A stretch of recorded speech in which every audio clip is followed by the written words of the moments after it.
Alright, thank you very much for clicking on the video again. This is Gulpane back with another Uno Mas quick pickups video. So today I've just got a few games that I picked up recently, so let's have a quick look. Alright, first up this is a Switch game.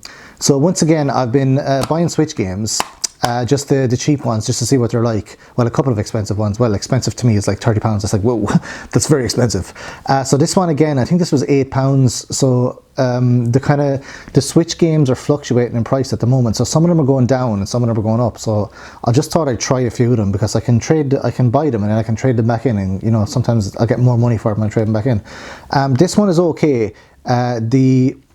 Basically this is an RPG. It's in a strange style. It's very battle heavy, kind of grindy like, so you need to keep grinding to kind of progress. And I'm at an area now where it's so hard that I just stopped playing it because I just had to grind so much. I think I had to actually go back to like a slightly easier area and then just like play for like 2 hours, just level up my characters and then go back and still get killed in a new area. So it's okay, but it's just too difficult.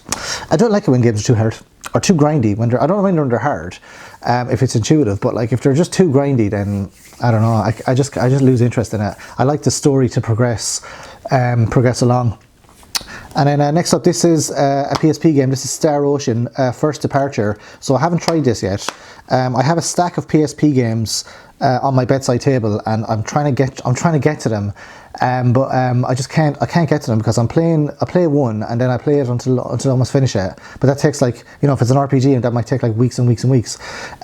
So this is on the list. If it's like any of the other Star Ocean games, it's going to be pretty good. I really like the one on the PlayStation 1. I forget what it's called now. Or there's another one, Integrity and Faithlessness, was pretty good. And then another Switch game.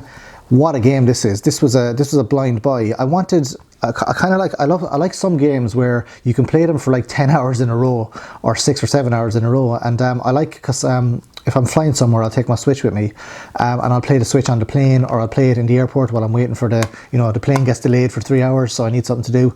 This one is a real time muncher. It's really good. I flew to Greece there recently, and I was playing this all the way over on the flight, and the flight just went very fast. Although my Switch battery doesn't last very long. It lasts for like 6 hours. It's not too bad. This one is a survival game but it's like a strategy game where you kind of have to make a base, and then you have to keep building stuff, and you have to keep learning new stuff. You've got these survivors that you send out.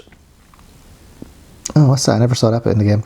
These survivors that you send out into different areas, and it takes so many days for them to go out and then come back. I need to do a review of this. This is an excellent game. I've started this so many times and restarted it, and when I learn a little bit more, then I'll restart it again. So it's a fantastic game, Surviving the Aftermath. Then we have a Collection of Mana. So this is the Secret of Mana game and the Trials of Mana, and then it's got the one on the Game Boy Advance as well. So I tried the one on the Game Boy Advance, but it's so basic, I don't know if I'll actually play it.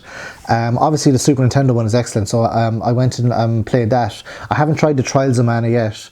That's the one that's it was never released outside of Japan, I don't think, so I need to try that one. But like Secret of Mana is fantastic. It's such a good game. A very, very kind of retro game, but really enjoyable, and you can keep playing it over and over again. It's like Chrono Trigger for the Super Nintendo. You can just keep playing it over and over again. Another one I got here is again, because I got Need for Speed Carbon, then I kept buying the other Need for Speed games for the PSP. This is Need for Speed Undercover. I did play this on the PS2.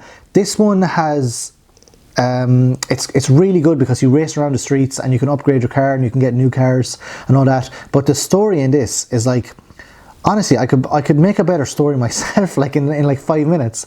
It's like, it's got this like full motion video, and it's the voice acting is awful, and there's some like confusing bit. I think they took some stuff out of it for the PSP, but I remember the story being a bit more complicated. But on the PSP, it's just not complicated at all. But it's good. Like, it's very, very good graphics for the PSP. Very impressive to look at.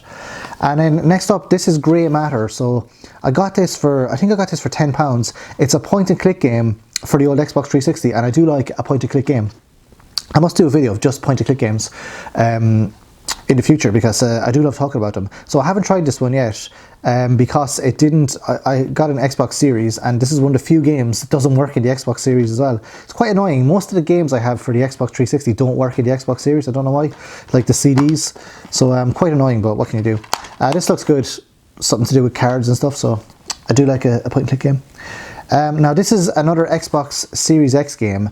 So again, I think this was like an Xbox One game as well, and it just like they just put Xbox Series on top of it, or they put Xbox Smart Delivery. So I thought this looked excellent, like right up my street, because the graphics are quite nice in parts, although some of the faces didn't look that good. But it's so boring, like, oh my god, this is so boring. I was so disappointed with this. I was expecting it to be something like, I don't know, like Murdered Soul Suspect or something like that, where there's quite a lot of talking, quite a lot of investigating. But yeah, it's so boring. So I don't know, and then the characters all look really weird as well. I don't know what they were trying to do with the characters in this, but they all look really weird. It's okay. I don't know if I'd complete it though. One game I will complete is Project Cross Zone 2. I haven't even tried this yet because I'm still on the first one, Project Cross Zone 1, and it's got like different characters. This has more characters from like Resident Evil 6, Resident Evil Revelations, Street Fighter, Devil May Cry, Sakura Wars, Yakuza. Oh yeah, Yakuza. Oh, Yakuza Dead Souls, awesome. Tekken, Hack, Xenosaga. So it's such an awesome game. I never heard anyone talking about it either. I must do a review of the original one. So I'm playing the original one at the moment, and what you do is it's a strategy game, but you have like characters from different games all come together into sort of one game. They interact with each other, and then they team up, and then you can when you're attacking enemies, then you use two characters, but then you can use another two characters and another two characters. It's fantastic. Project X Zone. This is really going up in price as well. This was bought as a present for me, but it's really climbing in price there. So I was glad to get it now before it goes up to like 300 quid or something in the future. So that's a few games I got recently there, just blabbing on here. A few games I got recently. So if you've got any recent pickups, let me know in the comment section below. Otherwise, I will see you in the next video. Adios. Thanks very much for watching, and appreciate you watching to the end.